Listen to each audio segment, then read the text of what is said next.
Di ba si Gutesa, Yusek, di ba? Oh, bigla nilang nilitaw, pinagsalita, parang kagatin mo. Tapos takbo ka na, bahala na kami. Parang yun na, gagamitin namin yan. Yung sinabi mo, kami na gagamit yan. Basta ikaw, tumakbo ka na, huwag ka na magpakita.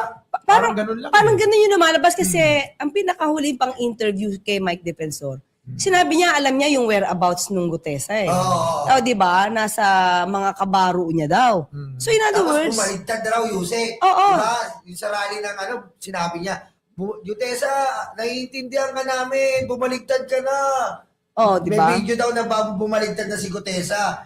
Ito si Mike Defensor, hindi mo maintindihan to eh. Iba-iba na yung kanilang pronouncement. Ang kailangan kasi dito sa bawat bintang dapat magbigay ng ebidensya. Tulad niyan, sabi mo, Nyolo, may 25% daw. Okay? O kung may alam na siya, kung may personal knowledge siya, magdemanda na siya. Magdemanda ka na. Alam mo na kung sino eh. Kung totoo ha. Pero kung di makakapagdemanda yan, wala. Chismis lang siya. Yusek, abogado ba si Mike Defensor? Parang, Hindi naman po. Ha? hindi ko alam Hindi eh. ba, no? Hindi ko, Sorry talaga, hindi ko alam. Ako rin, hindi ko alam kung abogado siya o ano eh. Kaya siguro ganun siya. Mahirap ispilingin yung mga sinasabi.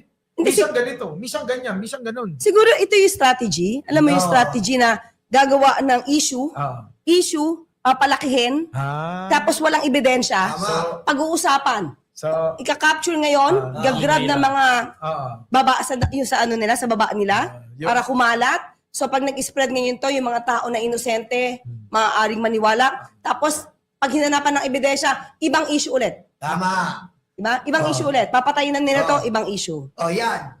Yan ang mahirap sa inyo. Tinodo nyo eh. Mike Defensor, Gutesa, Marcoleta, tinodo nyo. Saldi ko. Tinodo nyo hanggang November 10.